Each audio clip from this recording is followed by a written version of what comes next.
Dr. Heath is a researcher, psychologist at the University of California, Berkeley, and co-chair of the American Psychological Association Division 44 Consensual Non-monogamy Task Force. In the second episode of our two-part interview with Heath, we talk about how to craft a relationship that's right for you. We talk more about jealousy and how it relates to anxiety and envy, and different approaches to talk to your partner about CNM relationships. We also learn more about the APA Division 44 Consensual Non-monogamy Task Force that Dr. Heath co-chairs.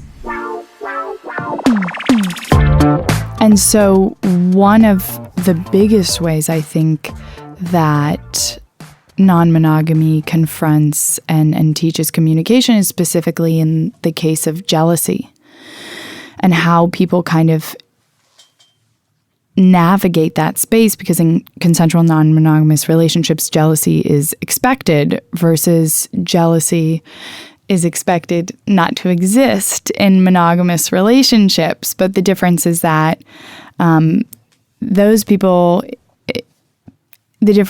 people in non-monogamous relationships have to actively work to navigate and be proactive in their communication to kind of navigate that space and the possible consequences that it could too easily lead to. And so I'd love to hear about kind of what people in monogamous relationships could learn about jealousy in this context of non-monogamous relationships, and what kind of other communication skills people might learn about that they could put into practice. Sure. Well, I think of jealousy as being maybe similar to anxiety. It's something we all have the capacity to experience. And similar to anxiety, the more that we avoid it, the more that our anxiety tends to grow. And if we want to address our anxiety or address our jealousy, that some of the most effective strategies for doing so are creating space to talk about it, of normalizing that it comes up or that it can happen. And so certainly the more space that a partnership has to talk about it, the better off that they tend to be. And so in terms of navigating it, creating structure for your relationship that's right-sized for you tends to be most helpful. And there's, as we talked about with the different types of relationships, that there can be different structures that work for different people.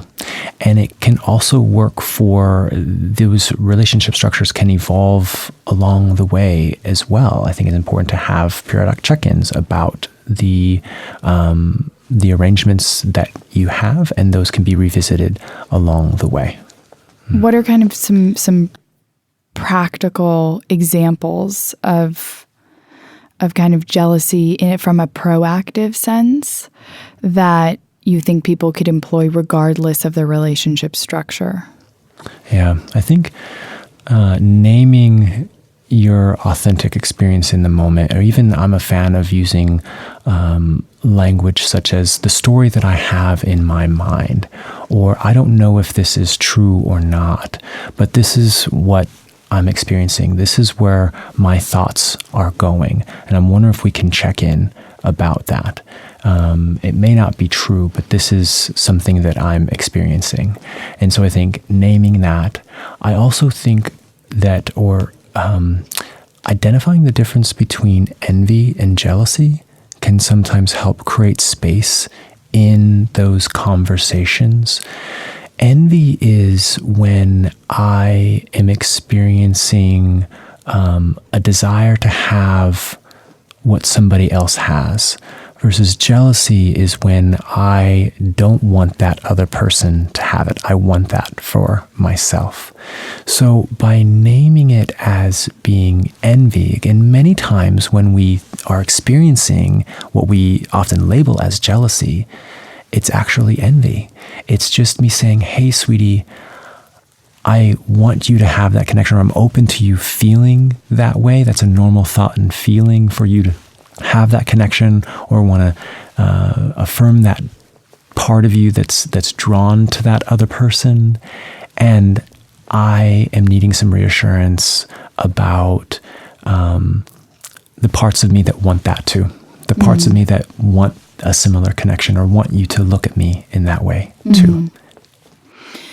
I love that, kind of clarifying the difference between envy and jealousy. And I think that also there's so many different nuances that play into this because I think there are differences in jealousy too, in terms of people having curiosities or engaging outside of their main partnership, whether it's sexually or emotionally. And again, even in polyamory, there are some people who have outside relationships that are purely sexual versus some people who actually don't even engage sexually with the people and it's a purely emotional relationship. So understanding those differences in terms of labeling these different relationship structures, but also in terms of recognizing where jealousy might be coming from. Absolutely. Monogamy can, or when people are opening a relationship up, it can evoke additional jealousy. It's certainly that makes sense, or envy, because monogamy can act as a construct or a stand-in for security in a relationship. And that may not necessarily be a bad thing if both people want that and are committed to that. You just don't have to think about this, whatever it is that's coming up for you, because you're trusting that, hey, we just have a relationship agreement that they're not going to do that. Now, like I said, people ironically end up having more jealousy or experiencing more jealousy in monogamous relationships. But it is something that can protect against that. And so it's only natural for people when they are starting to navigate those conversations that if you're lifting that structure and you haven't been working those muscles, that you're understandably going to feel maybe weak in the knees. And it's, I think, well advised to go slow, to take your time. You're oftentimes, when you're opening relationships, you have one person that's more motivated or more interested in it than the other person. And that can be a really difficult thing to manage, because for one, it might feel like that this is their identity. This is a part of who they are, and they might even just be discovering it and feel very much alive and wanting to explore it. And the other partner might be thinking, whoa, hold on, what? And so they may not be inclined in that same way. And it can be a difficult position for both people to be in when they're trying to navigate being their most authentic self. And so I guess if anybody listening is thinking of having this conversation or perhaps has tried to and it didn't go well, what are kind of some phrases or kind of conversational, how to approach cautious things that they can approach it with? Well, I would say it's important to first name that it's a myth that people opening a relationship are dissatisfied. There certainly are going to be people who are dissatisfied in a relationship and wanting to open it to help oxygenate the relationship, but your partner may be wanting to open it for reasons other than being dissatisfied. That people can they are mutually exclusive, that you can be very satisfied in a relationship and still experience attraction to other people.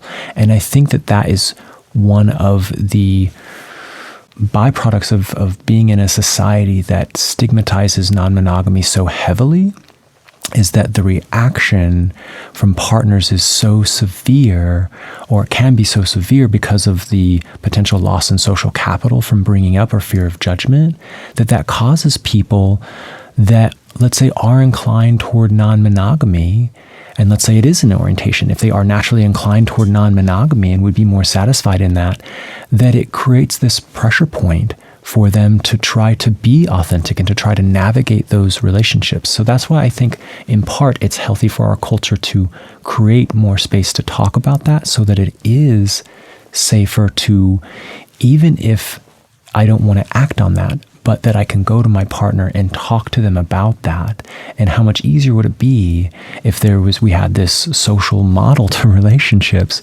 where non-monogamy or consensual non-monogamy was just considered one of multiple relationship or viable relationship structures. So I think that one, contextualizing it and just naming how, given our environment, this is a really difficult conversation to have. And especially since we go into it just assuming monogamy and we enter into an agreement. And so it's understandable that a partner is going to feel deceived or potentially frustrated or scared because we made an agreement about monogamy. It might have been implicit just because it's so mainstream and so handed to us at birth, that, understandably it's going to be difficult to navigate that conversation. In terms of strategies, I'm not convinced there's a one-size-fits-all model, but I think with there being more and more depictions of non-monogamy in our popular media, one potential strategy is watching a movie or a show or a series or an article that you've come across and just putting out feelers to see what your partner thinks about it and engaging their reaction. Again, I don't think that there's a one-size-fits-all, but that might be something of even just kind of in your own way putting out feelers or seeing how your partner responds. And there certainly are resources out there. There's a number of books that talk about, I spoke about mating in captivity. There's a number of books that talk about opening relationships, but mating in captivity tends to be the one that, even for people that are early on in that process, I think introduces the topic in a digestible way that's not coming right out and saying, hey, I'm interested in an open relationship, because it frames it for how do we sustain long-term connection and sexual satisfaction in a relationship, and it happens to touch on non-monogamy.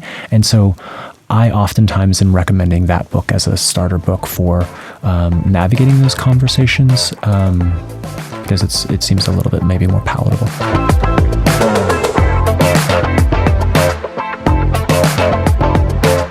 Hello, and welcome back to Season 2 of the BBXX podcast, Let's Get Intimate. We've been counting the days leading up to this relaunch. It feels so good to be back, and we have some exciting announcements for you. Our podcast and book club will now be building off of one another. You told us you'd love to dive deeper into each theme, so that's what we're going to help you do. Every other week, we'll release a new podcast interview at the beginning of the week and a new book club edition at the end of the week on the same topic. The week in between the new releases, we'll send out a premium book club edition with even more content, thoughts and reflections, as well as the best insights from other BBXX community members themselves. Speaking of community, you said you wanted to know what other people's answers were to the reflection questions we send out in the book club. So, we've got you covered there as well. We just launched our BBXX Facebook group, BBXX Let's Get Intimate Insiders, where we'll be posting discussion questions and sharing exclusive content. The only catch is that for the premium book club and the Facebook group, you have to earn your way into them. A lot of you had asked us how you can help spread the word. So, we've launched a referral program. For every person you get to sign up for the BBXX book club, you work your way up the rewards ladder and get awesome perks. For example, even if you just get one person to join, you get access to an ebook of our favorite podcasts, TED Talks, and documentaries. Get 3 people to join, and you get the premium book club edition email every other week with the reflection questions. And if you get 5 people to join, well, then you get access to the Facebook group where you can read other people's answers to the reflection questions and join us firsthand in changing the culture and the conversation surrounding intimacy and relationships. During the month of October only, to celebrate our relaunch, for every person you get to join, you'll also be entered to win an Airbnb gift card to help you sponsor a treat yourself solo trip, or perhaps a romantic getaway with a BFF, or a new adventure with a partner. And if you leave us a podcast review on iTunes, you get 3 bonus entries for the Airbnb gift card. Just be sure to email us to let us know you left a review so we can be sure to count it. Lastly, we'll also be launching an ambassador program soon, so contact us if you're interested in becoming a BBXX ambassador. That's all for the announcements for now. Thank you so much for listening, and be sure to share this info with your friends.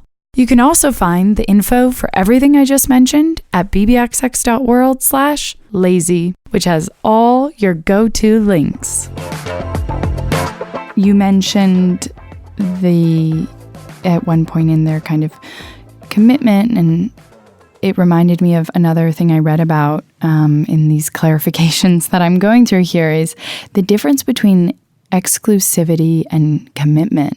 Yeah. In many cases, they go together, but you can obviously have exclusivity without commitment, and you can have commitment to one partner or multiple partners at the same time in a deep connection and in certain successful, consensual, non-monogamous relationships. Another thing you kind of mentioned is the lack of, but also kind of how more media is coming up and the way that we've come to be shaped by so many different cultural influences. So I was wondering kind of for you what you see as the biggest factors in this, whether it's culture in terms of media or politics or religion that kind of have shaped this topic. Well, the first one that comes to mind is just the stigma around sexuality more broadly, and the assumptions in terms of the rightness or it being God's will. So religion certainly plays a role in terms of shaping our perspectives about what relationship ideals are. Again, we have data that suggests that people in consensually non-monogamous relationships tend to be just as happy, just as satisfied, just as committed, so they last on average just as long. But certainly that has come out in our data in terms of the differences that we see in terms of what draws people or why people do or don't enter into, or which relationship structure they enter into. Certainly religious values is going to influence that. I also think that in light of that, there's going to be a tendency to hyper-sexualize consensual non-monogamy. And I think it's important that we're even highlighting narratives about asexual identified individuals that are polyamorous or identify as polyamorous and that aren't sexual. And for them, it really truly is not about sex, but it's about love and connection. And so I think that those narratives are important to highlight.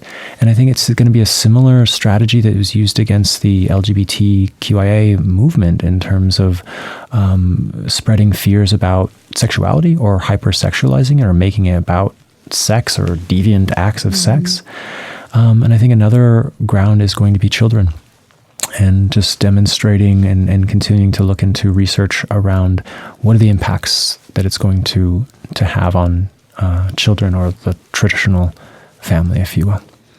Yeah, I love that clarification or kind of that note about it being often hypersexualized, which I think is definitely the case. And it's, again, though, a reminder that that's only in contrast to the so sternly traditional model that is enforced in some ways and reinforced through kind of the law practically, with kind of rewards being provided to people who live in one house together or who are married, really shaping the history and the structure of relationships in a way that creates a much starker contrast in our heads than to what the actual reality behind their behaviors is.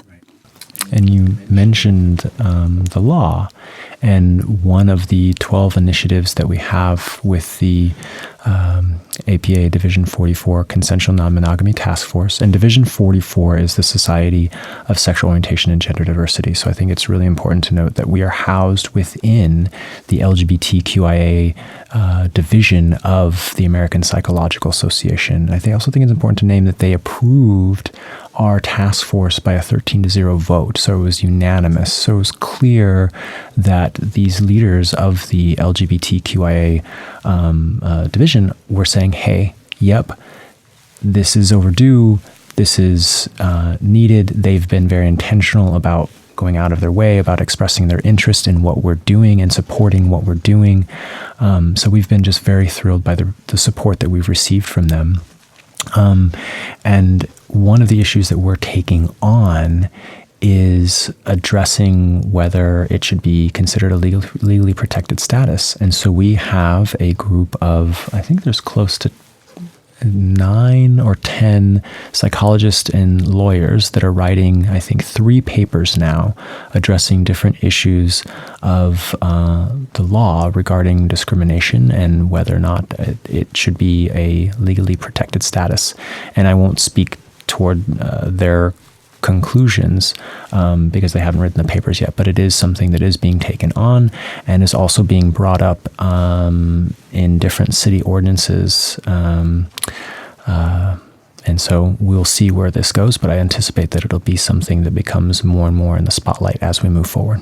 So as we just touched on kind of how society shapes these sort of things, it reminds me of the work that you're doing with the task force. And so I'd love to kind of, for our listeners, if we could get just a higher level kind of description and understanding of what it is you guys are doing in that space and the purpose and implications behind it. Sure. So the task force is housed within Division 44 of the American Psychological Association, which is the LGBTQIA division, or the Society for Sexual Orientation and Gender Diversity within the APA. We have 4 different areas that we are focusing on: generating additional or generating research and creating resources and advocating for the inclusion of consensual non-monogamy in research, education and training, clinical practice, and the public interest. Our projects really range. We have 12 different initiatives and 90 people working on these initiatives, and they range from creating a fact sheet about consensual non-monogamy to promoting research to creating a campaign to integrate non-monogamy into LGBTQIA resources.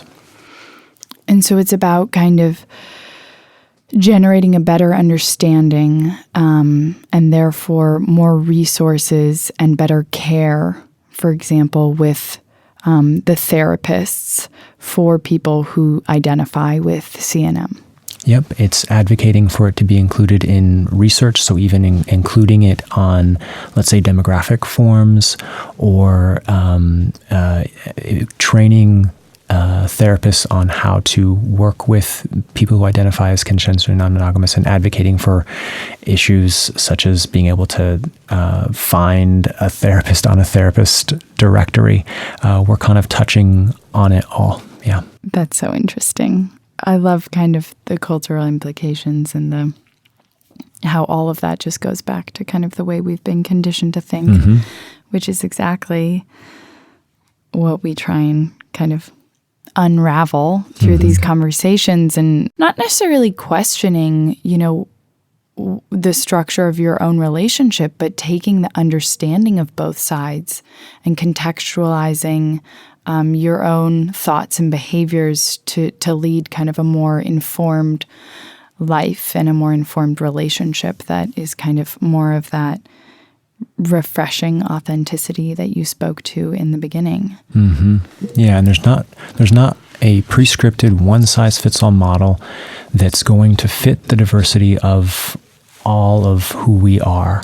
And so by having more space and more freedom to choose, I think we all serve to benefit from just knowing that there's other options out there, and there's other people out there like us that are inclined in similar ways, and that we're not demonizing that desire or that curiosity. And I think how beautiful would it be if there's just more safety to talk about that within the construct of relationships, regardless of relationship structure. Summing that all up and really kind of synthesizing everything as we close out the interview here, it's about learning from other people's stories, other people's experiences and preferences about our own, and whether those reflect it or just solidify kind of our own differences from that.